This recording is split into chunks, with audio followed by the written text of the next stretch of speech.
अस्सलाम वालेकुम everyone. Hope you all are doing well. आज हमारे सेशन का डे 2 है। ठीक है। और आज के सेशन में हम मजीद hash maps and hash table के रिलेटेड कुछ क्वेश्चंस को डिस्कस करेंगे। अगर हमें मैम नश्मा ने ज्वाइन अप कर लिया है, ma'am Nashma if you are here then you can please start. Yes sir, मैं स्टार्ट ओके, करती हूँ। श्योर। अस्सलाम वालेकुम। मैं स्क्रीन शेयर करती हूँ।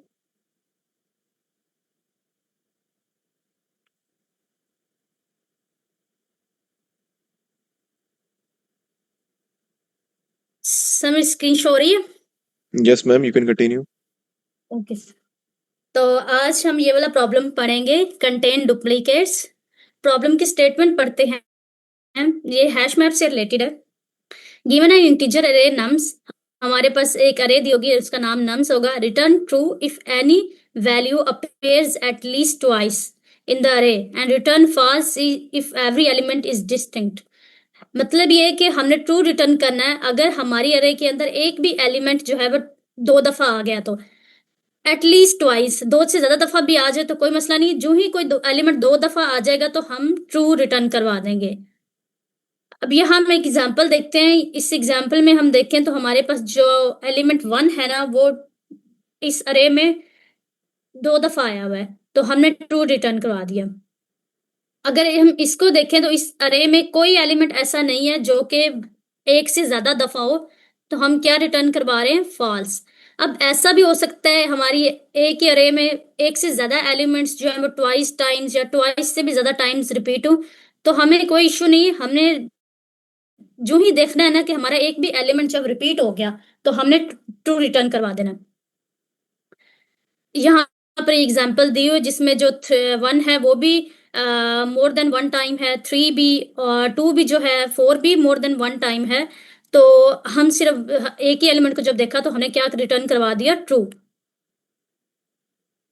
अब इसके कॉन्स्ट्रेंट्स देख लेते हैं कि जो हमारी नम्स की लेंथ होगी ना, अरे की लेंथ, वो मिनिमम 1 हो सकती है और जो मैक्सिमम है वो 10⁻5 तक जा सकती है। यानी 10 के आगे आप 5 जीरो लगा लें तो यहाँ तक इसके जो है वो लेंथ जा सकती है। जबकि एलिमेंट्स को देखा जाए तो वो 10⁻9 पॉजिटिव में हो सकते हैं, और नेगेटिव में भी देखें तो 10⁻9 तक जा सकते हैं। यानी -10 और 9 आप जीरोस और साथ लगा लें तो नेगेटिव में यहाँ तक जा सकते हैं और पॉजिटिव में भी। अगर इसके हम टॉपिक्स देखें तो उसमें भी हमारे पास अरे है, हैश टेबल है, सॉर्टिंग है। अब डिफरेंट जो है हम इसमें से यूज कर सकते हैं, लेकिन हम वो यूज करेंगे जो हमारे पास ज्यादा ऑप्टिमाइज्ड है, और वो हैश टेबल है। प्रॉब्लम सबको समझ आ गया? कोई इशू के समझ ना आया हो? सो मैम, अस्सलाम बिफोर गोइंग टू वालेकुम। द सॉल्यूशन, दो क्वेश्चन है यहाँ पे कि एक तो आप हैश मैप का जस्ट ओवरव्यू दे दें कि हैश मैप और हैश सेट्स क्या होते हैं। दूसरा कि ओके। प्रॉब्लम हैश टेबल से किस तरह रिलेट करी वो आप सॉल्यूशन में डिस्कस कर दीजिएगा। बाकी यू कैन कंटिन्यू। जी सर। ओके सर, हमारे पास एक हैश टेबल जो है वो मेन कॉन्सेप्ट होता है। अब उस हैश टेबल को आगे आगे उसकी ना 2 टाइप्स होते हैं। ये तो एक मेन कह लें आप, हेडिंग है ना, मेन टॉपिक है। इसकी ना 2 टाइप्स होती हैं। एक हैश मैप होता है और एक हमारे पास होता है hash set. Okay, sorry, hash map और हैश हैश सेट एक ही चीज है, दूसरी साइड जो वो डिक्शनरी आ जाती है। अब अगर हम देखें तो क्या होता है, अगर हम सेट की बात करें जिसे हम हैश मैप कह रहे हैं या हैश सेट कह रहे हैं, इसमें क्या होता है? ये वही सेट है जो हमारा हम अगर मैथ्स में भी देखें तो होता है कि डिस्टिंक्ट एलिमेंट इसमें होते हैं, डुप्लीकेशंस को अलाउ नहीं करता। ठीक है। और डिक्शनरी क्या होती है? डिक्शनरी में जो होते हैं ना हमारे पास एलिमेंट, वो की और वैल्यूज में स्टोर होते हैं। लाइक आप देखें ना, आप अब स्टूडेंट्स की इंफॉर्मेशन देखें तो नेम आपसे पूछा जाए, नेम आपकी की हो और उसके आगे आपका नाम लिखा हो, फॉर एग्जांपल आपका नाम अली है, और इसी तरह आगे एक और की हो, आपकी एज पूछी जाए, यहाँ पर की एज होगी और आपकी जो एज होगी वो उसकी वैल्यू होगी। तो की वैल्यू पेयर्स में जो है एलिमेंट स्टोर होते हैं। अब कॉन्सेप्ट देखते हैं कि अब ये इसे हैश टेबल क्यों कहते हैं, कि होता क्या है हमारे पास जो अगर नॉर्मली सेल्स में सेट में देखा जाए ना और डिक्शनरीज में, तो इनमें ना ऑर्डर इतना मैटर नहीं करता। अगर अरे में देखे ना, मीन क्या होता है, इंडेक्स होता है। अरे में देखे ना तो ये एक इंडेक्स होता है, ये एलिमेंट जो है 0 इंडेक्स पे है, ये 1 इंडेक्स पे है, ये 2 पे है और ये 3 पे है। जबकि बात की जाए ना सेट और डिक्शनरी की, तो अब इनमें ये इंडेक्स नहीं होता है। अगर विजुअली देखा जाए ना, हम अगर जनरली बात करें तो इंडेक्स नहीं होता है, लेकिन बैकएंड पे क्या होता है, इनके लिए भी ना एक वैल्यू जनरेट हो रही होती है। फॉर एग्जाम्पल अगर हमारे पास सेट है ना और उसमें हमारे पास 1 2 3 है, अब यहाँ पे जो 1 है ना, इसको एक्सेस कर सकते हैं हम, इंडेक्स तो नहीं होता, लेकिन बैकएंड पे देखें ना मेमोरी में एक वैल्यू बन जाएगी। फॉर एग्जाम्पल 0 1 0 कुछ इस तरह करके लंबी सी जो है ना, एक इसकी भी इंडेक्स की तरह एक की बन जाएगी, जिससे हम इसको 1 को एक्सेस कर सकते हैं। इसी तरह 2 के लिए भी, 3 के लिए भी बिल्कुल ऐसे ही। ये जो डिक्शनरी होती है, इसमें जो इसकी की होती है, हम जो डिक्शनरी में जो वैल्यू होती है, जैसे यहाँ पर अली वैल्यू है, 30 यहाँ पे एज है, उसकी की जो है वो एज है और यहाँ पर की नेम है। तो इन कीज के अगेंस्ट बिना बैकएंड पे, क्योंकि ये वो इंडेक्स तो होता नहीं, तो बैकएंड पे जैसे सेट में कुछ मेमोरी लोकेशन या कोई वैल्यू स्टोर होती है, बिल्कुल इसी तरह इनके इन कीज के लिए भी एक वैल्यू स्टोर होती है, जिससे हम जो है इनको एक्सेस कर सकते हैं। ये एक ओवरव्यू था, कल हमने इनको पढ़ा था। आई होप के रिवाइज हो गया होगा थोड़ा सा।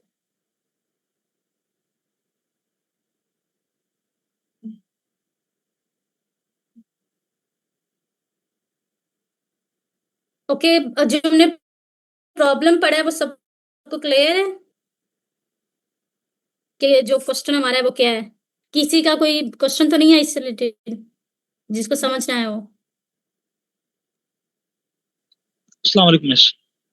मिस मुझे अभी भी ना वालेकुम। हैश मैप ना क्लियर नहीं है। Okay sir.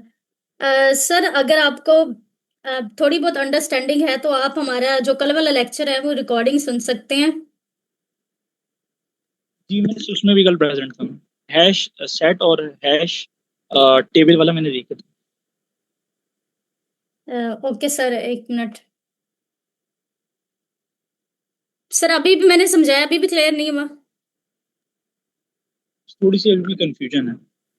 असल में ना ओके मैम सर, मैं हम जस्ट क्लियर आउट क्विकली कर एक दूं। दफा और देख लेते हैं। सॉरी, मैं क्लियर कर दूं कि ना मोस्ट ऑफ द स्टूडेंट्स को क्या होता है कि हैश टेबल, हैश मैप और हैश सेट के अंदर बहुत कंफ्यूजन होती है कि हैश मैप, हैश टेबल आपस में इक्वल कैसे हैं, सेम है क्या, अलग है। तो आप बस एक ऊपर से बता दें कि जो हैश टेबल है वो कॉन्सेप्ट है, हैश मैप और हैश सेट हमारे पास दो फंक्शन होते हैं जिनको हम यूज करते हैं। इस तरह आप थोड़ा एलेबोरेट करते हैं। Okay sir. ओके, यहाँ हम दोबारा फिर लिख लेते हैं। अब इधर ही, या मैं स्केली ड्रॉ खोल लूँ जल्दी से?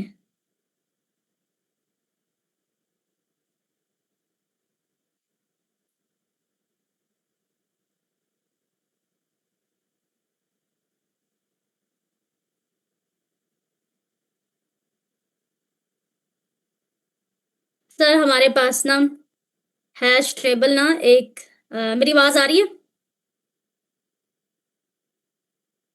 Yes ma'am. जी। हैश टेबल एक जनरल कॉन्सेप्ट होता है। अब इसमें ना दो चीजें आ जाती है, एक आ जाता है हैश मैप और एक आ जाता है हैश सेट।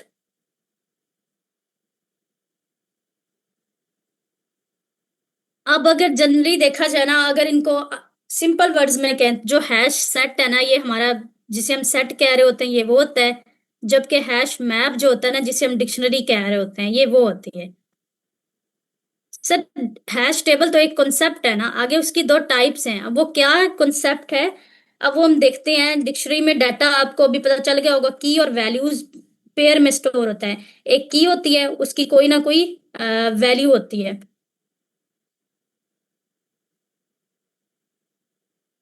जैसे टेबल्स में डाटा स्टोर होता है ना, फॉर एग्जांपल नेम है, नेम का कॉलम है तो उसमें नेम्स ही होते हैं। इसी तरह यहाँ पर एक की होती है, अगर नेम है तो उसके आगे कोई ना कोई नेम होगा। इसी तरह जो सेट होता है ना, सेट में सिंपल हम जो मैथ्स में कॉन्सेप्ट पढ़ते हैं कि सेट में डुप्लीकेट्स अलाउ नहीं होते। इसमें जो वैल्यूज होती हैं वो यूनिक होती हैं। जैसे 1 2, अब दोबारा आप इसमें 2 इंसर्ट करेंगे तो नहीं होगा। आप 2 इसमें दोबारा इंसर्ट करके भी देख लें, लेकिन जो फाइनल सेट बनेगा ना उसमें 2 एक ही दफा होगा। इसी तरह अगर आप स्ट्रिंग्स का सेट बनाते हैं, आपने इसमें अली ऐड किया हुआ है और इसी तरह आपने इसमें जो है अस्मा ऐड किया हुआ है, तो अगर आप दोबारा इसमें अली ऐड करना चाहेंगे ना तो वो ऐड नहीं होगा, क्योंकि यूनिक एलिमेंट्स को ये स्टोर करता है, ये रेपिटेशन अलाउ ही नहीं करता।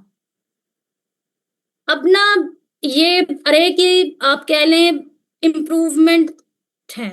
अरे में इम्प्रूवमेंट नहीं कह सकते, बल्कि अरे से मिलता जुलता है कि वो इस तरह के अरे में तो हम एलिमेंट्स को ना इंडेक्स से एक्सेस कर लेते हैं। अरे में आपको पता इंडेक्स होते हैं, जो पहला एलिमेंट है वो 0 इंडेक्स पे होता है, इसकी 1 पे है, ये 2 पे है। हम अगर 0 को कॉल करते हैं तो हमारे पास ये वाला एलिमेंट एक्सेस हो जाता है। लेकिन इसमें क्योंकि एक ऑर्डर है सारे एलिमेंट, ऐसा नहीं हो सकता इसे हम 0 इंडेक्स कह दें और इसे 1 इंडेक्स कह दें, ऐसा नहीं हो सकता। हमेशा इंडेक्स 0 से स्टार्ट होगा, 0 1 2 इसी तरह आगे चलेगा। ऐसा नहीं हो सकता कि यहाँ इंडेक्स 4 आ जाए और फिर आगे इंडेक्स 3 का एलिमेंट हो, ऐसा नहीं होता। तो इस तरह हम इसे कह देते हैं कि जो अरे होती है उसमें एक ऑर्डर होता है ना। लेकिन जब डिक्शनरी और सेट की बात करते हैं ना, इसमें ऑर्डर नहीं होता। इसमें ऑर्डर नहीं होता मीन इसमें कोई इंडेक्स नहीं होता है। ऐसा नहीं हो सकता हम ये कहें कि ये इंडेक्स 0 का एलिमेंट है, ये इंडेक्स 1 का एलिमेंट है। इसी तरह अगर डिक्शनरी में 2-3 की वैल्यू पेयर्स हैं तो हम कह दें कि ये फर्स्ट वाली 0 इंडेक्स की है, ये 1 इंडेक्स की है। इसके बाद अगर कोई और की वैल्यू होती है तो हम ये नहीं कह सकते कि वो 2 इंडेक्स की है। तो फिर इसलिए होता क्या है, इनको कैसे एक्सेस करते हैं कि इसके बैकएंड में ना मेमोरी में अरे में तो सिंपल जो है हमारे पास इंडेक्स होता है, लेकिन इसमें वो इंडेक्स की बजाय क्या करता है, बैकएंड पे आपको कोई एड्रेस कोई वैल्यू खुद से असाइन कर रहा होता है। 0 1 2 3 कुछ इस तरह कह लें। फॉर एग्जाम्पल हमारे पास एक सेट था, उसमें एलिमेंट थे 1 2, तो जहाँ जो 1 होगा उसको एक ये एड्रेस असाइन हो गया, और जो 2 था उसके लिए एक और जो है असाइन हो जाएगा, जैसे हम कह लें 0 1 0 0 0।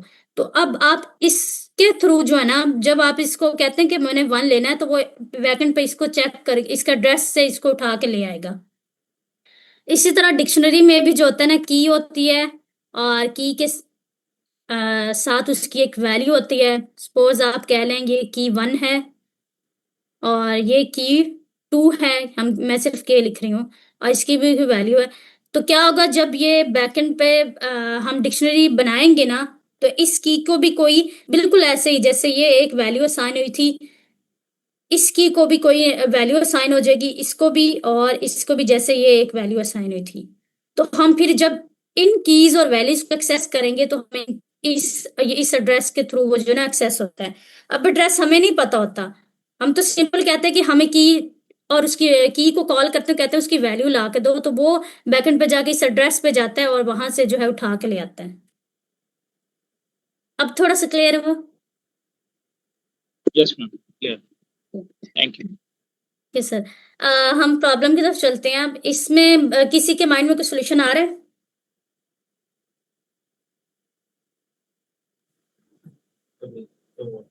मैम इसे एक बार रिपीट कर दें प्रॉब्लम को, क्वेश्चन को। ओके ठीक है सर। अब वो कह रहे हैं हमारे पास एक नाम की एरे है, हमने ट्रू रिटर्न करना है अगर एक भी एलिमेंट हमें जो है वो इस अरे के अंदर रिपीट मिल गया तो, और फॉल्स रिटर्न करना है जब कोई भी एलिमेंट रिपीट नहीं हो रहा होगा।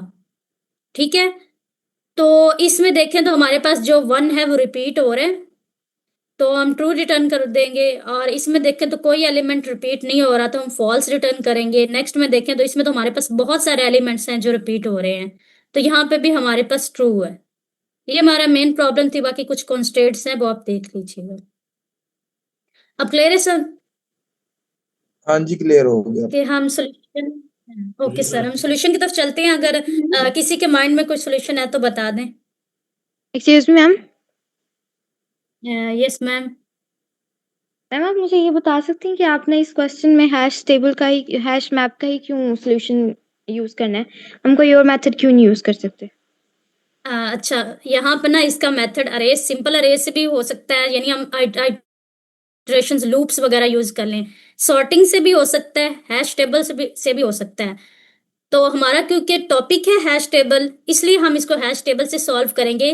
और मुझे लगता है अगर देखा जाए ना तो सॉर्टिंग में जो हमारे पास कॉम्प्लेक्सिटी होती है वो ज्यादा होती है। अगर हम सिंपल जो है वो लूप्स लगाएं तो वो 2 लूप्स यूज होंगे तो उसमें भी ज्यादा हो जाएगी। और हैश टेबल को यूज करें तो हमारे पास टाइम कॉम्प्लेक्सिटी कम आएगी। तो इसलिए हैश टेबल इसका एक ऑप्टिमाइज्ड सॉल्यूशन है।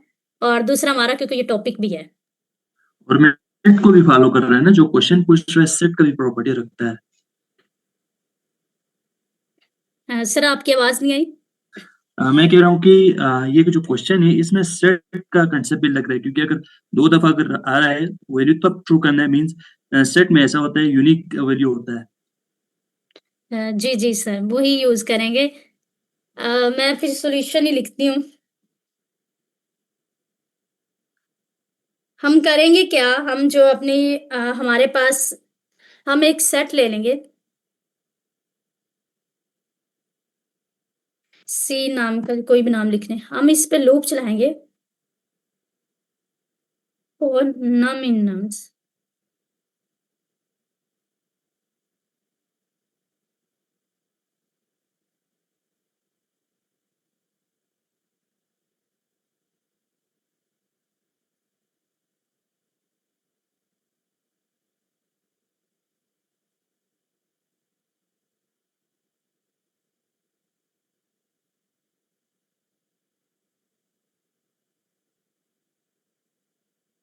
अब हम यहाँ कर क्या रहे हैं, हम असल में एक सेट ले रहे हैं सी नाम का, और हम क्या कह रहे हैं, इसका कलर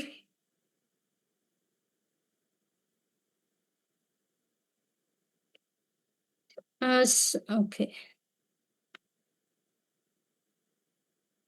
अब हम क्या कह रहे हैं, इसको प्राइट्रेट करेंगे। हमने एक लूप चलाई और जब हमारे पास पहला एलिमेंट आएगा हम चेक करेंगे कि अगर ये हमारे इस सीन के अंदर पहले ही है, यानी सीन के अंदर जितने एलिमेंट होंगे ना वो उनको चेक करेगा। अगर तो वो पहले ही अंदर होगा तो ऑफ कोर्स वो दोबारा जब आ गया तो वो रिपीट हो रहा है तो फौरन से हमारे पास ट्रू रिटर्न हो जाएगा।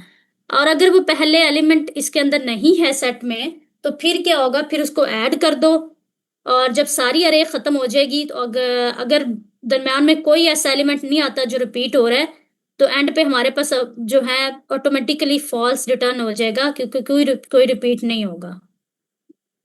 हम इसको ड्राई रन करते हैं। जिसे यहाँ पर हमारे पास सबसे पहले जब ये लूप चली तो यहाँ हमारे पास आ गया 1। अब वो 1 को ना यहाँ नम इन सीन में चेक करेंगे क्या इसमें 1 है। अब यहाँ हमारे पास सीन जो है वो इनिशियली एम्प्टी होगा, तो नहीं है तो ये कंडीशन हो जाएगी फॉल्स और हमारा जो कंट्रोल है वो यहाँ आ जाएगा इस लाइन पर।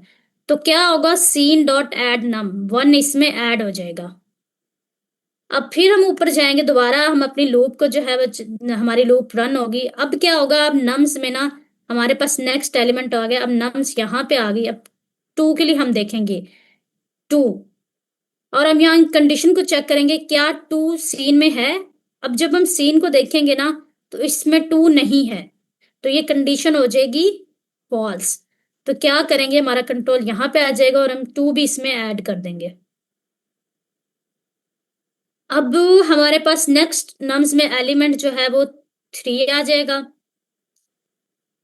हमारी लूप यहाँ पे आ गई। अब जब 3 आएगा ना तो ये 3 को भी चेक करेगा। अब आप लोग बताएं कि ये कंडीशन जो हमारे पास है इफ स्टेटमेंट, ये फॉल्स होगी या ट्रू होगी 3 के लिए? फॉल्स होगी जी हाँ, ये कंडीशन फॉल्स होगी क्योंकि 3 ऑलरेडी हमारे पास सीन में नहीं है। तो क्या होगा, कंट्रोल यहाँ आ जाएगा और 3 भी ऐड हो जाएगा। अब हमारे पास दोबारा 1 आएगा। अब जब यहाँ पे 1 आया तो अब आप लोग मुझे बताएं क्या ये इफ वाली कंडीशन ट्रू होगी या फॉल्स होगी?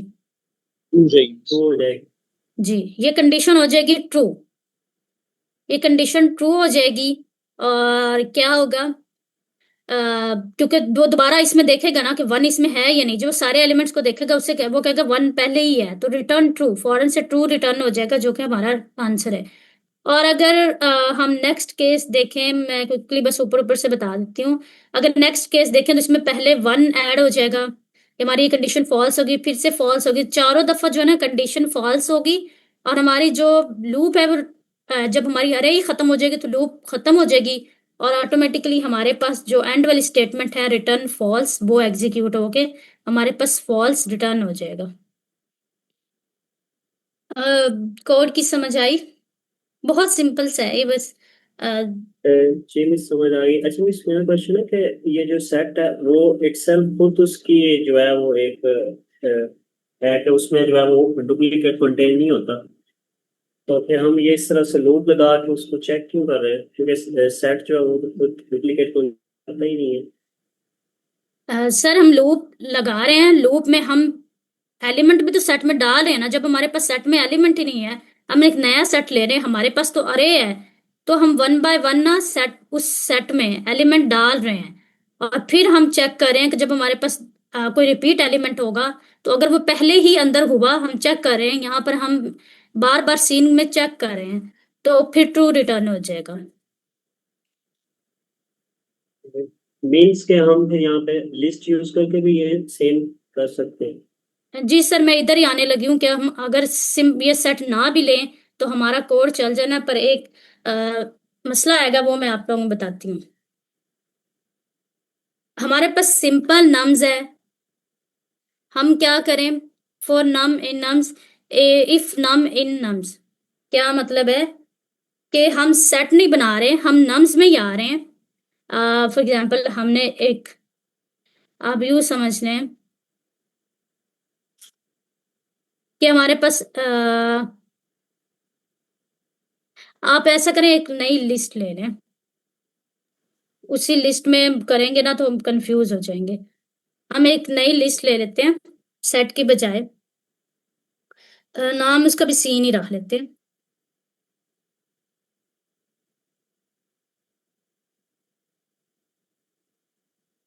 अच्छा मिस, मेरा एक सवाल है कि ये कौन सी वैल्यूज को चेक करता है? लाइक ये जो हमारे पास एग्जाम्पल के अंदर जैसे 1 2 3 4 नंबर्स हैं, ये उसके ऊपर चेक कर रहा होता है या एक ऐसी अजम्पशन की बेस पर? क्योंकि आपने यहाँ पर कोई वेरिएबल के अंदर कोई वैल्यू तो स्टोर करवाई नहीं है। सर ये हमारे पास नम्स ऑलरेडी गिवन है, तो हम वैल्यू क्यों स्टोर कराएंगे? हम इसी अच्छा, इन्हीं की मतलब ये बेस पे एग्जाम्पल चेक किस कर पे? रहे हैं। अच्छा अच्छा, जी सर, ठीक है जी सर। ठीक है।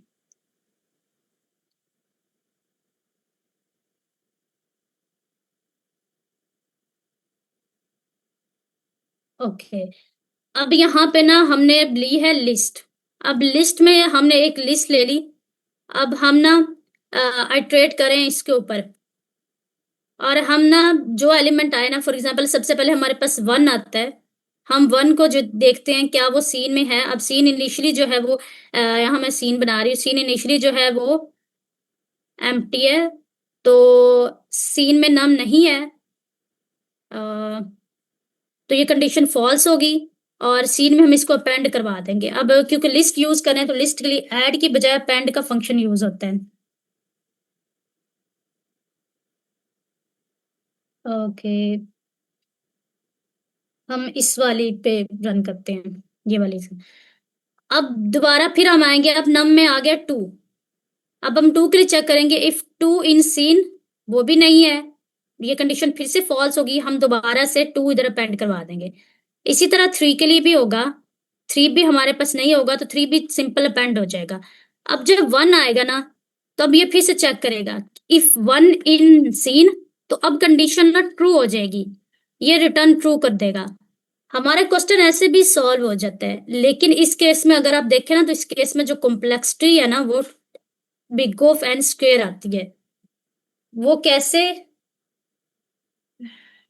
अगर आपने कल सर ने आपको बताया था कि जो हैश मैप होता है ना, ये हैश टेबल, हैश सेट जो भी देखना है, उसमें जो लुकअप होता है ना, हम जब एलिमेंट को सर्च कर रहे होते हैं तो कॉम्प्लेक्सिटी बिग ऑफ 1 लगती है। लेकिन अगर अरे में देखे ना, तो अब यहाँ पर अरे में सर्चिंग हो रही है, अब देखने से तो आपको एक कंडीशन लग रही है, लेकिन जब बैकएंड पे जाएगा ना, जब ये इस अरे में देखेगा क्या 1 पहले एग्जिस्ट करता है, तो ये ना हर एलिमेंट को चेक करेगा, सारे एलिमेंट्स को चेक करके एंड पे बताएगा कि एग्जिस्ट करता है या नहीं करता। ये डायरेक्ट उस एलिमेंट पे नहीं जा सकता, ये हर एक एलिमेंट को देखेगा, तो इस जगह पे हमारी कॉम्प्लेक्सिटी जो है वो बिग ऑफ एन हो जाएगी। एक इस लूप की वजह से बिग ऑफ एन, इस लूप में हम इस नम्स को सर्च कर रहे हैं, और इस लूप में हम इस सीन वाली को, लूप तो नहीं है, इफ कंडीशन में हम इस सीन वाली को चेक कर रहे हैं, तो ये हमारे पास कॉम्प्लेक्सिटी जो है वो बिग ऑफ एन स्क्वायर पे चली जाएगी। ये इसी वजह से हम सेट यूज करते हैं। जब हम सेट लेते हैं तो हमारे पास जो लुकअप है वो फास्ट होता है, यानी हम फास्ट सर्च कर लेते हैं, हमें जो एलिमेंट चाहिए होता है हम डायरेक्ट उस पर जाके देख लेते हैं। रे में जैसे ही हम सीन में आते हैं तो हम उस डायरेक्ट उस एलिमेंट पे आ जाते हैं, अगर वो होता है, अगर नहीं होता तो हम, यानी यूं कह लें कि ऊपर से नजर मार के वो कह देता है कि नहीं है। तो इसलिए यहाँ पर सेट के केस में जो कॉम्प्लेक्सिटी होगी वो बिग ऑफ 1 होगी, और इस लूप की कॉम्प्लेक्सिटी बिग ऑफ एन, तो ओवरऑल जो कॉम्प्लेक्सिटी है वो बिग ऑफ एन आती है, जबकि लिस्ट के केस में एन स्क्वायर। सर अब आपको क्लियर हुआ? आप कह रहे थे कि लिस्ट हम यूज कर लें, हम इसलिए सेट को यूज कर रहे हैं। Yes, जी, thank you, किसी clear और हो कोई गया। कोई question? Okay sir, Actually, thank you. ये जो इसकी ऑटो ये आती है कांस्टेंट, तो ये इसके बैक एंड पे क्या, ये इसको इन वैल्यूज को पहले से ही कैलकुलेट कर लेता है, अपने बैक एंड पे रख लेता है। ये मतलब कि इसका मैंने सुना लेक्चर अभी अटेंड किया, कल वाला नहीं किया, तो मुझे आइडिया नहीं है कि ये किस तरह से जो है वो इसको कांस्टेंट ले रहा है। Okay sir. सर अब्दुलरहमान आप हमारे साथ हैं?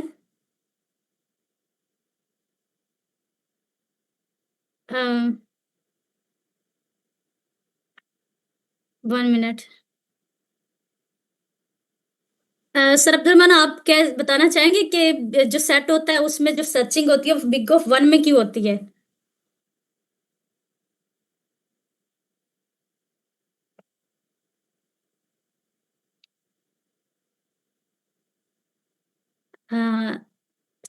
आई थिंक सर नहीं है।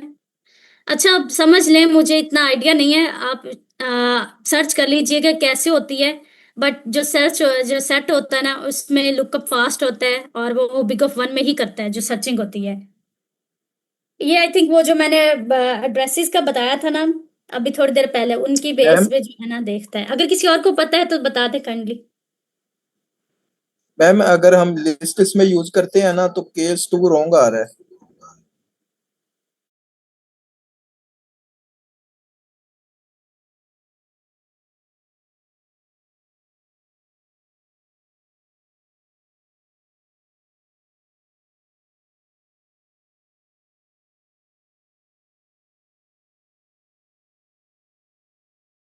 रन हो, ये सेट सही होगा। ये देखिए हमारे केसेस, टेस्ट केसेस सारे पास होंगे सबमिट करते वक्त भी, मगर वो सबमिट नहीं होगा क्योंकि कॉम्प्लेक्सिटी जो है ना, जो उन्होंने बैकएंड पे सेट की होती है ना लीड कोड के अंदर, उससे ज्यादा हो गई है।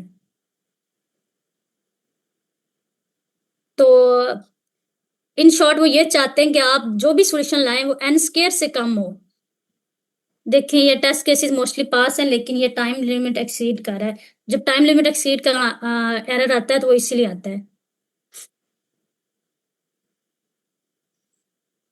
सर अब क्लियर हो गया? हाँ जी, हाँ जी, जी क्लियर हो गया। ठीक है।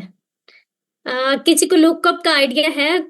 जो सेट है वो बिग ऑफ 1 में करता है, और लिस्ट में तो हमें आइडिया है कि लिस्ट में तो उसने एक एक एलिमेंट को देखना होता है, तो वो तो of course big of n में होती है।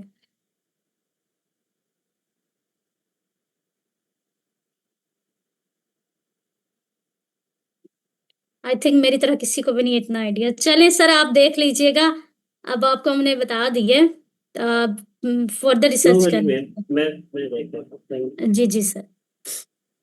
अब इस क्वेश्चन में कोई मसला तो नहीं है, हम नेक्स्ट पे मूव कर जाएं?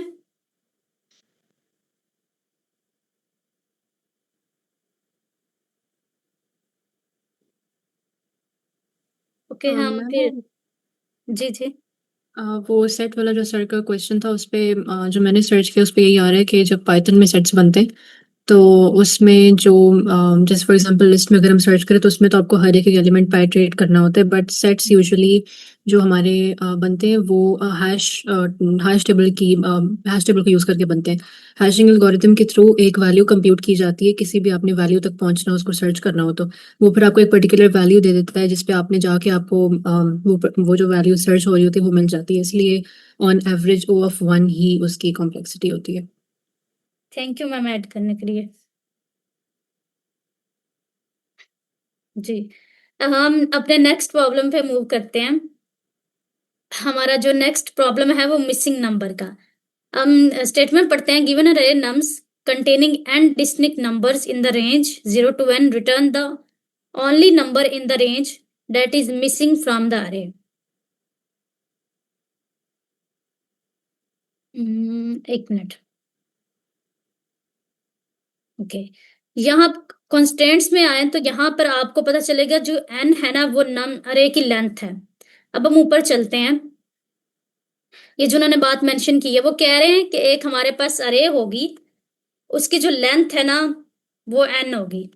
मीन क्या, अगर इस अरे को देखें तो इसकी लेंथ काउंट करें ना तो n इज इक्वल टू 3 बन जाएगी। 0 1 2 1 2 3 लेंथ में इंडेक्स नहीं, ये 3 जो इसकी लेंथ बन जाएगी। अब जो इस अरे के अंदर नंबर्स होंगे वो क्या होगा, 0 से n की रेंज में होंगे। मीन क्या है, 0 से लेकर उस n तक वो होने चाहिए। यहाँ पर n हमारे पास 3 है तो ये 3 तक एलिमेंट इसमें होने चाहिए। अब ये कंडीशन नहीं है कि वो सॉर्टेड फॉर्म में, वो अनसॉर्टेड में भी हो सकते हैं। मैंने यहाँ सॉर्टेड में लिखे हैं।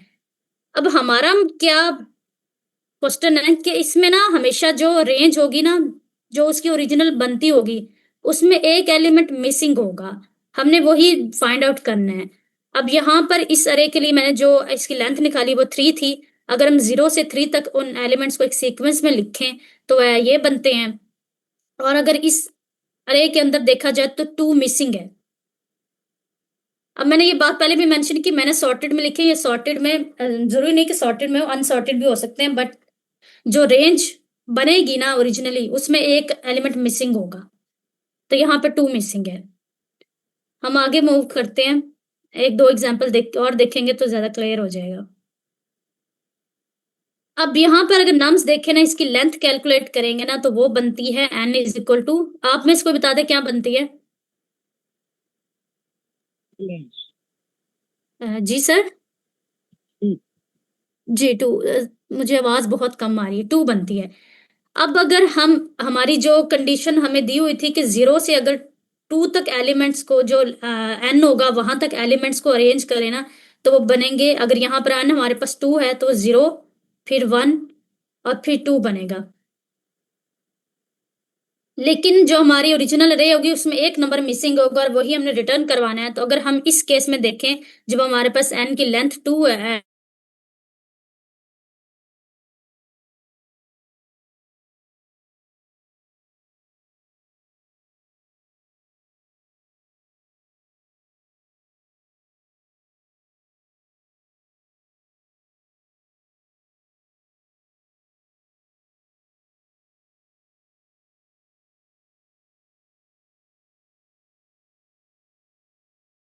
टू 3 एंड सो ऑन 9 तक एलिमेंट होने चाहिए। हम फिर इसमें देखेंगे तो हमारे पास n होगी, ठीक है। अरे होगी और अरे की लेंथ n होगी। जैसे यहाँ हमारे पास ये एक अरे है, इसकी लेंथ देखे ना, इसमें एलिमेंट काउंट कर ले, आपको लेंथ पता चल जाएगी। इसकी लेंथ है 2 तो n इज इक्वल टू 2 है। अब इस अरे में जो हमारे पास एलिमेंट होने चाहिए ना वो 0 से लेकर उस n तक होने चाहिए। और वो जरूरी नहीं अब सॉर्टेड फॉर्म में हो, ये मैं अगेन अगेन बता रही हूँ, उस n तक जो है वो एलिमेंट होने चाहिए। अब यहाँ पर n देखा जाए तो 2 है तो 0 से लेकर 2 तक एलिमेंट होने चाहिए। और अगर 0 से 2 तक रेंज में एलिमेंट देखें तो 0 आता है, फिर हमारे पास 1 आता है और फिर हमारे पास 2 आता है। ये होने चाहिए। लेकिन केस क्या होगा कि एक एलिमेंट हमेशा उस अरे में मिसिंग होगा इस रेंज के अकॉर्डिंग, और हमने वही एलिमेंट रिटर्न करवाना है। अब अगर इस नम्स को और इसको हम रेंज को कंपेयर करें तो हमारे पास 2 मिसिंग है, जो इसमें होना चाहिए था लेकिन नहीं है। हमने उसी को आउटपुट दे दिया है। सर अब क्लियर हुआ? जी मिस। जी जी मिस। Okay sir. अब हमारे पास हम आगे चलते हैं तो कॉन्स्टेंट्स में वही उन्होंने बताया हुआ कि n जो है वो नम्स की लेंथ है, और अगर n लेंथ देखी जाए तो वो 1 भी हो सकती है, और 1 से ग्रेटर देखा जाए तो 10⁴ तक जा सकती है। हो सकता है हमारी जो है n वो हो ही 1, तो जब 1 होगा तो जब 0 से रेंज 1 तक जाएगी तो एलिमेंट जो होंगे वो उस अरे में 0 और 1 होना चाहिए, और जो नम हमारे पास अरे गिवन होगी उसमें हमेशा एक मिसिंग करके हमें दी जाएगा। ये बता रहे हैं वो। और आगे वो बता रहे हैं कि अगर उसमें एलिमेंट्स को देखा जाए, यहाँ तो लेंथ थी ना, और यहाँ एलिमेंट्स की बात हो रही है, तो एलिमेंट 0 हो सकता है, 0 से ग्रेटर n तक होंगे। वो उन्होंने क्वेश्चन में भी रेंज को डिफाइन किया हुआ है, और सारे नंबर यूनिक होंगे, कोई नंबर रिपीट नहीं हो रहा होगा। और उन्होंने कहा है कि आप ये एक एक्स्ट्रा फॉलोअप है कि आप क्या आप बिग ऑफ 1 में सॉल्व कर सकते हैं स्पेस कॉम्प्लेक्सिटी, आप बिग ऑफ 1 लें और जो टाइम कॉम्प्लेक्सिटी है बिग ऑफ n लेके आप सॉल्व कर सकते हैं क्या? तो जरूरी नहीं, उन्होंने ये कहा हुआ नहीं है कि आप इसी में सॉल्व करें, वो उन्होंने वैसे कहा कि आप इसमें सॉल्व कर सकते हैं, एक चैलेंज दिया हुआ है।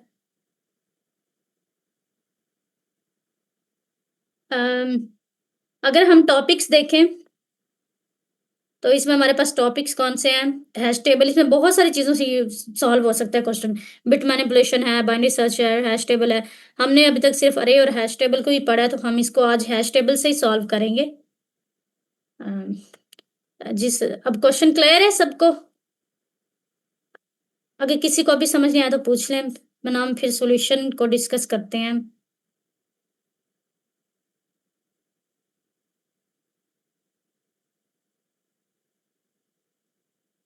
ओके सर, किसी के माइंड में इसका कोई सॉल्यूशन आ रहा है तो हैश टेबल से ही, मगर कोई अप्रोच होगा कैसे होगा?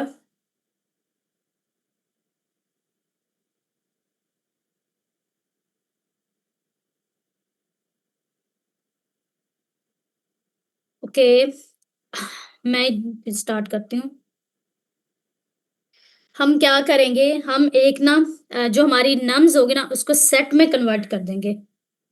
जैसे हम यहाँ पर एक वेरिएबल ले लेते हैं और क्या करते हैं, अपनी जो रे है उसको सेट में कन्वर्ट कर देते हैं। अब हम क्या करेंगे, लूप चलाएंगे। वो लूप किस रेंज में होगी? 0 से लेकर n+1 की रेंज में होगी। अब n को मैंने यहाँ डिफाइन नहीं किया, n को डिफाइन कर लेते हैं। n is equal to n उन्होंने हमें पहले से दिया हुआ नहीं, हमने खुद ही कैलकुलेट करना है।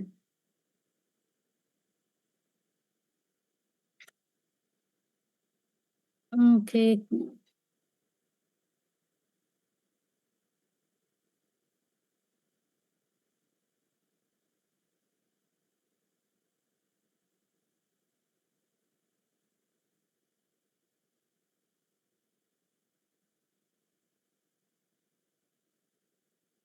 अब यहाँ पे हो क्या रहा है, आप ये समझे कि लूप चल रही है, और लूप में ना लूप कहाँ तक चलेगी? 0 से स्टार्ट होगी, वो 0 से स्टार्ट होगी और n+1 तक 0 से स्टार्ट होगी, और n+1 का मतलब ये है कि n तक ही चलेगी, क्योंकि आप लोगों को पता है रेंज में हमेशा जो है अगर 5 रेंज होती है तो वो 4 टाइम्स चलती है, 6 होती है तो वो 5 टाइम्स चलती होती है, तो रेंज में हमेशा एक पीछे तक की चलती है। तो ये 0 से स्टार्ट होगी और n तक जाएगी, n+1 हमने लिखा है तब भी n तक जाएगी। हो गया क्या? अब हमने ना सबसे पहले अपने नम्स को ना सेट में कन्वर्ट कर लिया है, वही जो पिछले क्वेश्चन में हमने बात की, हमने इसको सेट में इसलिए कन्वर्ट किया है कि फाइंड सर्चिंग तो हम लिस्ट में भी कर सकते थे, लेकिन हम लिस्ट की बजाय सेट में कन्वर्ट करके कर रहे हैं कि हमारी टाइम कॉम्प्लेक्सिटी जो है वो बच जाए।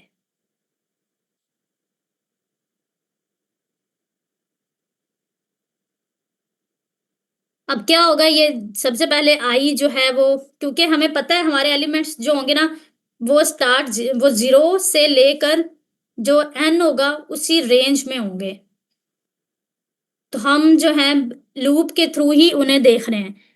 जो इंडेक्स होगा वही हमारे पास एलिमेंट देखेंगे। For example if I not in set num, हम ये क्या करेंगे, सबसे पहले आई हमारे पास 0 आएगा। हम यहाँ पर इसको ले लेते हैं, यहाँ पर हमारे पास 3 है एन, तो ये कब तक चलेगी लूप।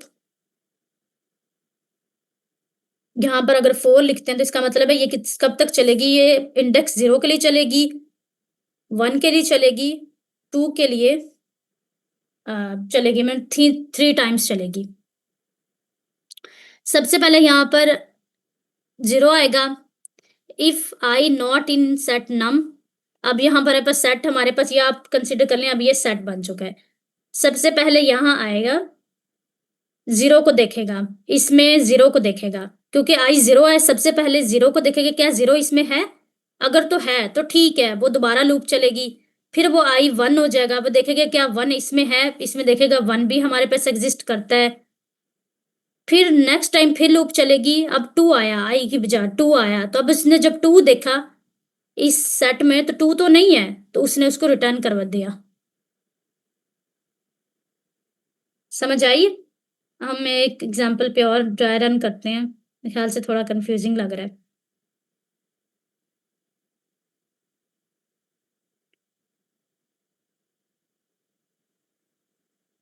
हम ये बड़ी एग्जांपल लेते हैं, ये वाली।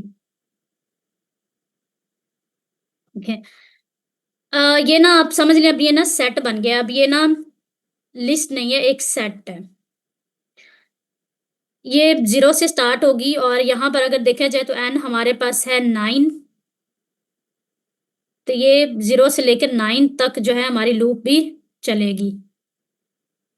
इसलिए 0 से 9 तक चलेगी क्योंकि हमने रेंज को ऑलरेडी 9 + 1 10 लिखा हुआ है, तो वो 10 के बजाय 9 तक चलेगी, 0 से 9 तक। इफ आई, सबसे पहले आई हमारे पास 0 आएगा, ठीक है, वो 0 को देखेगा, क्या 0 सेट नम में है। अब आप लोग बताएं क्या इस सेट में हमारे पास 0 है इसके अंदर?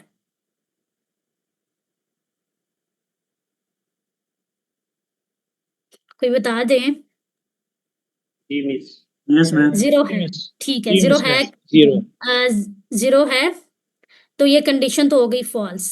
हम दोबारा वापस जाएंगे अपने लूप पे, अब आई क्या है, 1 हो गया। अब हम इसमें इस सेट के अंदर देखेंगे 1 है, तो कंडीशन फिर से जो है ये फॉल्स होगी, 1 तो हमारे पास है। फिर हम जाएंगे 2 के लिए चेक करेंगे, आई अब 2 हो गया है। अब हम देखेंगे इसमें 2 है, तो हमारे पास 2 भी है, तो ये कंडीशन फिर से फॉल्स हो गई है। अब फिर जाएंगे लूप पे दोबारा, तो लूप के आई जो है वो 3 हो जाएगा। अब हम 3 के लिए देखेंगे तो 3 भी है, तो ये कंडीशन फिर से फॉल्स होगी। इसी तरह जब 4 हो जाएगा, हम 4 के लिए भी देखेंगे, जब आई हमारे पास 4 होगा तो हम देखेंगे क्या वो सेट नम में है, तो वो हमारे पास है, तो ये कंडीशन फिर से फॉल्स होगी, क्योंकि यहाँ हमने ये कंडीशन तब ट्रू होगी जब कोई एलिमेंट नहीं होगा।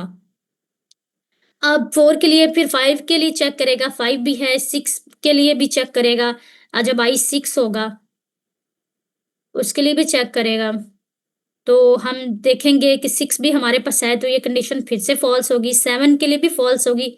जब 8 आएगा ना, तो अब आप बताएं आई = 8 पे जब ये अब हमारी इस नम्स में देखेगा, तो क्या ये कंडीशन ट्रू होगी या फॉल्स? हो जाएगा मैम। ट्रू हो जाएगी। जी, ये कंडीशन हो जाएगी ट्रू, क्योंकि हमारे पास आई जो है वो सेट नम ये जो हमारे पास थी इसमें नहीं है, तो क्या कर देगा, उसी आई को यानी 8 को रिटर्न कर देगा, और 8 ही हमारा आउटपुट है। 8 वो एलिमेंट है जो इस अरे में मिसिंग है और उसे होना चाहिए था। ठीक है सर, क्लियर हुआ आप सबको? यस ये हमारा मैम। सोल्यूशन क्या, हम क्या कैसे करें? वही बात कि हम या ना भी कन्वर्ट करते हैं, हम सिंपल जो है सेट नाम बनाते लिस्ट में देख लेते, फिर वो हमारे पास कॉम्प्लेक्सिटी बहुत ही ज्यादा हो जाती।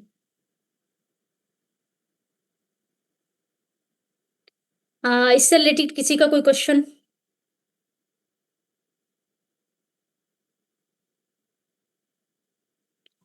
मैम इसकी टाइम कम्प्लेक्सिटी जरा फाइंड कर देना कि किस तरह जी करते हैं। सर, मैं step by step find out करती हूँ। यहाँ पर अगर टाइम कॉम्प्लेक्सिटी देखें ना, तो हम पहले टाइम की बात कर लेते हैं, फिर स्पेस की कर लेते हैं। ये एक सिंपल स्टेटमेंट है, तो वो बिग O ऑफ 1 है। यहाँ पर भी एक सिंपल वैल्यू जो है वो n हम कैलकुलेट करें, यहाँ पर बिग ऑफ 1 है। अब यहाँ पे लूप चल रही है। अब इस लूप के केस में क्या होगा, वो हर एलिमेंट को हम ले रहे हैं, यानी जहाँ पर जो i था, पहले 0 था, फिर 1 था, 2 था, सो ऑन n तक जाएगा। तो यहाँ पर जो कॉम्प्लेक्सिटी है, अगर n 10 एलिमेंट होते हैं तो 10 दफा i होगा, चलेगा। 20 होते हैं तो i 20 दफा चलेगा, 30 होते हैं तो 30 दफा चलेगा। तो जितनी दफा n होगा ये कंडीशन, उतनी दफा जो है हम चलाएंगे, इसलिए बिग ऑफ n इसकी कॉम्प्लेक्सिटी है। इसकी देखें तो इसकी, क्योंकि सेट की वजह से ये बिग ऑफ 1 ही लेगा। ये एक सिंपल रिटर्न स्टेटमेंट है, ये भी बिग ऑफ 1 की कॉम्प्लेक्सिटी लेगा। तो अगर इन सब में से हम डोमिनेंट देखें ना, तो सबसे बड़ी जो कॉम्प्लेक्सिटी है ना वो बिग ऑफ n है, और जो डोमिनेंट होती है, सबसे बड़ी होती है, वही हम कंसीडर करते हैं कि हमारे कोड की कॉम्प्लेक्सिटी है। तो यहाँ पर इसकी कॉम्प्लेक्सिटी, जो टाइम कॉम्प्लेक्सिटी है, वो बिग ऑफ n है। मतलब मैम हर लाइन की एक टाइम कॉम्प्लेक्सिटी होता है। जी सर, हर लाइन की होती है। ठीक है मैम, थैंक यू। वही अगर हमारे पास यहाँ सेट नम ना होता, लिस्ट होती, तो यहाँ पर बिग ऑफ n होती, फिर एक इस बिग ऑफ n ये होती, एक ये बिग ऑफ n होती, तो वो n स्क्वायर में हो जाती। अब हम इसकी स्पेस को भी डिस्कस कर लेते हैं। हम ना यहाँ पर एक एक्स्ट्रा स्पेस ले रहे हैं, नहीं, हम एक्स्ट्रा स्पेस, आई थिंक ये एक्स्ट्रा स्पेस ही लेते हैं। जब हम इसको सेट में कन्वर्ट कर रहे हैं ना, तो पहले तो नम्स एक लिस्ट थी, फिर वो एक सेट बन गया, तो ये भी I think big of n ही हमारे पास कॉम्प्लेक्सिटी बनेगी। टाइम स्पेस कॉम्प्लेक्सिटी, लेकिन हमारा जो मेन फोकस होता है वो टाइम कॉम्प्लेक्सिटी पर होता है। तो अगर स्पेस हमारी थोड़ी सी इंक्रीज करिए, लेकिन हमारा टाइम अगर अच्छा आ रहा है, तो फिर हम स्पेस पे कॉम्प्रोमाइज कर लेते होते हैं।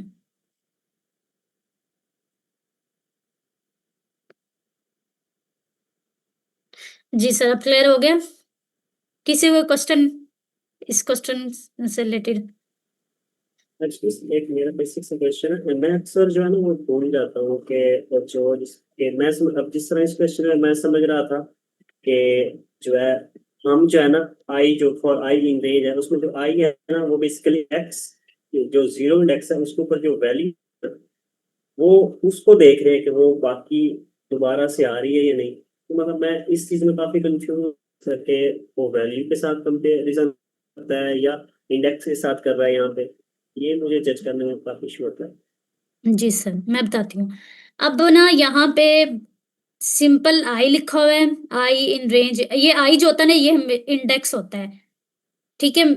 एक दूसरी तरह भी फॉर लूप होती है, वो इस तरह होती है, फॉर आई इन, हमारे पास जो अरे है वो नम्स है। अब इस केस में जो आई है ना, वो हमारे पास ये 9 वाली वैल्यू को इंडिकेट कर रहा है। लेकिन जब रेंज आ जाती है ना, तो उस केस में जो आई है ना, वो इंडेक्स को कह रहा है। अब यहाँ पर आई 0 होगा, ठीक है, इनिशियली आई 0 होगा। अब मैं आपको बताती हूँ कि नेक्स्ट लाइन में क्या हो रहा है। हम यहाँ भी ना आई को ही ले रहे हैं, ये जो इंडेक्स है ना, जो 0 आ रहा है वही हमारे पास यहाँ भी आ रहा है। और अगर यहाँ पर हम इसकी बजाय होता हमारे पास नम्स ऑफ आई, अब ये वैल्यू बन जानी थी 0 इंडेक्स पे, जो वैल्यू है नम्स में आके 0 इंडेक्स पे जो वैल्यू पड़ी होनी थी, अब ये हो जानी थी। तो ये आपने ध्यान रखना होता है। हम यहाँ पे सिंपल आई करें तो वो जो यहाँ से इंडेक्स आ रहा है वही आगे आ रहा है। अच्छा, अगर हम रेंज के साथ भी ये नम्स ऑफ आई यूज करें तो भी वो वैल्यू होगी फिर? सर यूज करते हैं, अब कंडीशन पे, क्वेश्चन पे डिपेंड करता है। यहाँ हमें नम्स आई जो है, ये नम्स की ये वाली वैल्यूज, ये वाली नहीं चाहिए हमें ना। इसमें जो आई है ना, क्योंकि आई की वैल्यू 0 है इनिशियली, तो हम 0 को देखेंगे, 0 मिल जाएगी, फिर आई की वैल्यू 1 हो जाएगी, फिर हम 1 को देखेंगे। तो जब हमने एक सीक्वेंस में अरे को लेकर चलना होता है ना, कि पहले इस एलिमेंट को देखें, फिर इसको देखें, फिर इसको, उस केस में हम जो है ना नम्स आई करके यूज करेंगे। यानी उस केस में हम जी, उस केस में हम एलिमेंट को एक्सेस करेंगे, लेकिन यहाँ पर इंडेक्स के थ्रू एलिमेंट को एक्सेस करेंगे। लेकिन यहाँ पर हम हमारी कंडीशन ऐसी, रिक्वायरमेंट ऐसी है कि हम आई को ही सिंपली यूज कर रहे हैं। एक्चुअली में मैम वो क्योंकि जो लिस्ट के अंदर वैल्यूज हैं वो सॉर्टेड नहीं है ना, हमें ये कंफर्मेशन में कैसे होगी कि ये तो जो इंडेक्स है वो तो हमेशा इन ऑर्डर में होता है, इसलिए वजह से हमें ये यूज कर रहे हैं यहाँ पे ना। जी सर। अच्छा, सॉर्टेड वैल्यूज होंगी या नहीं होंगी, या तो क्वेश्चन में मेंशन होगा कि आपको वैल्यू सॉर्टेड मिलेंगी, डिफरेंट क्वेश्चंस होते हैं ना, क्वेश्चन में मेंशन होता है आपको वैल्यू सॉर्टेड मिलेगी या अनसॉर्टेड। अगर वहां ना मेंशन हो ना तो हम एग्जाम्पल को देख लें। अगर एग्जाम्पल सारी जो है वो, कुछ एग्जाम्पल ऐसी हैं जो सॉर्टेड में है, कुछ ऐसी, कोई एक आधी ऐसी जो अनसॉर्टेड में, तो उस केस में हम खुद ही अज्यूम कर लेते हैं कि हमारे पास दोनों तरह के केसेस आएंगे, सॉर्टेड भी और अनसॉर्टेड भी। अब यहाँ पर उन्होंने मेंशन तो नहीं किया कि अरे सॉर्टेड में होगी या अनसॉर्टेड, नहीं मेंशन किया, लेकिन जब हमने एग्जांपल्स को देखा ना, यहाँ पर ये देखें ये सॉर्टेड है, लेकिन ये एग्जांपल को देखने से हमें पता चल रहा है कि अनसॉर्टेड है। तो इन एग्जांपल को देख के हमें पता चल जाता है कि हमारी जो हमें इनपुट दिया होगा वो सॉर्टेड होगा या नहीं होगा।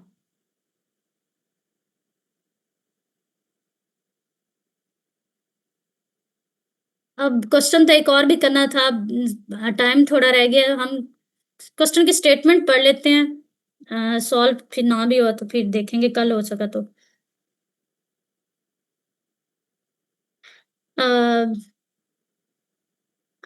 गिवन अरे नम्स ऑफ साइज n, हमारे पास एक अरे दी हुई है, उसका भी साइज n है, जैसे पिछले में था लेंथ साइज एक ही बात है। रिटर्न द मेजोरिटी एलिमेंट, उन्होंने हमें ये तो कह दिया कि मेजोरिटी एलिमेंट रिटर्न करें। एक अरे होगी, उसका साइज n होगा, उसमें एक मेजोरिटी एलिमेंट हमने रिटर्न करना है। अब वो मेजोरिटी एलिमेंट क्या होगा, वो ये इन्होंने नीचे वाली स्टेटमेंट पे बताया हुआ है कि मेजोरिटी एलिमेंट वो होगा जो more than n/2 times exist करेगा। फॉर एग्जाम्पल यहाँ पर अगर हम देखें, यहाँ पर हमारे पास जो n है इस अरे में वो 3 है। जब 3 को हम 2 से डिवाइड करते हैं, जैसे n डिवाइड बाई 2, तो हमारे पास जो आंसर आता है वो 1.5 आता है। ठीक है, अगर कंप्लीट डिवीजन देखिए जब 1.5 आता है, लेकिन तो उन्होंने ये कहा है कि कोई वो वाले एलिमेंट रिटर्न करें जो 1.5 टाइम्स से ज्यादा है। अब हमारे पास जो अरे में एलिमेंट होते हैं, अगर उनको देखा जाए ना, तो अगर हम देखें यहाँ पर 2, तो या वो एक दफा होगा, 2 दफा होगा, 3 दफा, वो 0.5 में तो होता ही नहीं है ना। एलिमेंट्स तो डिस्क्रीट फॉर्म में होते हैं। अगर क्लास में स्टूडेंट देखा जाए तो कभी ये हुआ कि क्लास में 10.5 स्टूडेंट है, नहीं, या 10 होंगे या 11 होंगे। तो इसी तरह अरे में एलिमेंट ये होते हैं। तो इस केस में हम ये देख रहे होते हैं कि वो वाला एलिमेंट रिटर्न करें जो 1 से ज्यादा टाइम्स हमारे पास आ रहा हो। ठीक है, इस केस में हम ये ले लेते हैं। लेकिन अगर हमारे पास कुछ अरे ऐसी हो रही होती हैं जिनमें हमारे पास 2 एलिमेंट जो होते हैं वो कंडीशंस को सेटिस्फाई कर रहे होते हैं, तो फिर हम 1.5 को कंसीडर करते हैं। ये हम आगे देख लेंगे, अभी के लिए आप समझ लें कि हमें वो एलिमेंट रिटर्न करना है जो 1.5 टाइम्स से ज्यादा हो। अब अगर इसमें देखें ना, जो 3 है ना, उसका साइज है 2, जबकि जहां पर ये 2 है इसका साइज है 1। तो आपको क्या लगता है इसका आउटपुट क्या होगा, मेजोरिटी एलिमेंट कौन सा होगा?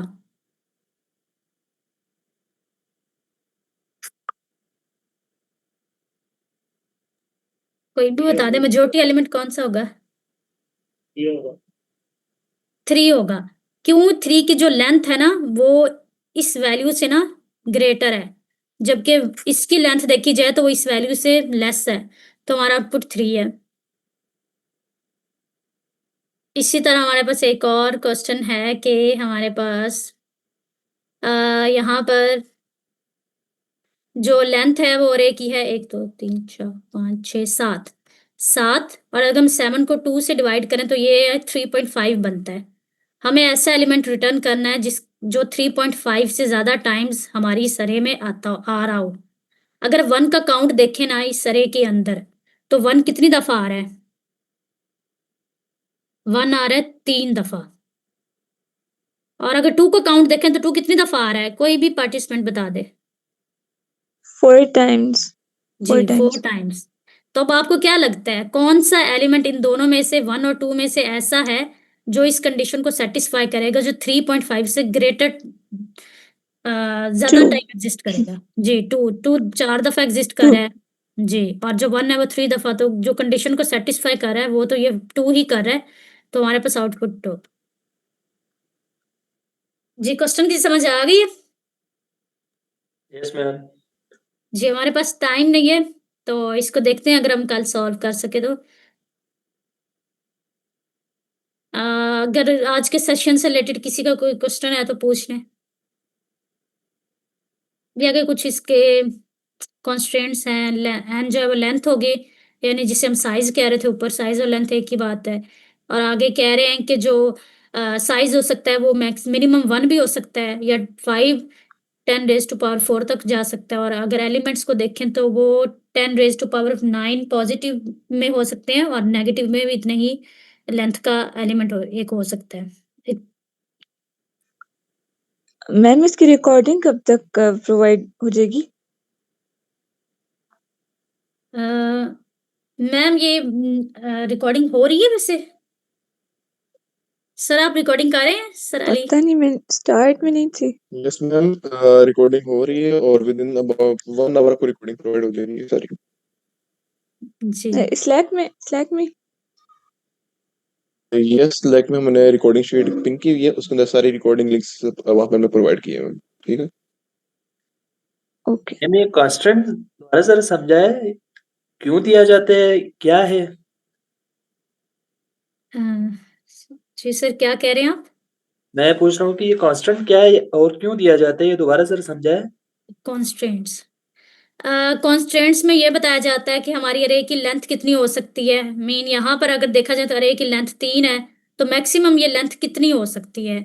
और अगर एलिमेंट देखा जाए तो वो कितना बड़ा हो सकता है। अब यहाँ पर देखें तो यहाँ पर 2 है 1 है, तो यहाँ पर बताया हुआ 10⁻⁹ यानी जो हमारा सबसे बड़ा एलिमेंट इस अरे के अंदर हो सकता है ना, वो 10 के आगे अगर 9 0 लगाए जाएं तो वो इतना बड़ा हो सकता है, पॉजिटिव में भी और नेगेटिव में भी।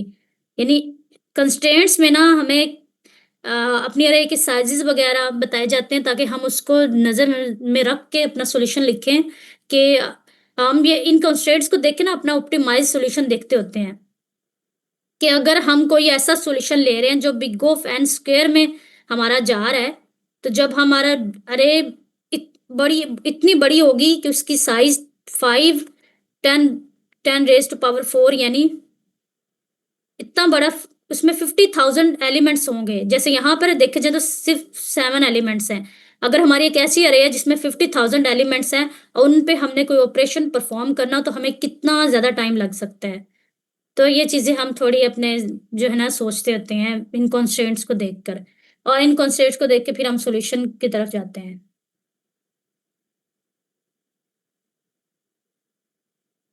जी सर क्लियर है? जी मैम, थैंक यू। जी sir okay, thank you so much everyone for joining. Sir हमारा टाइम खत्म हो गया, आप मीटिंग एंड कर सकते हैं।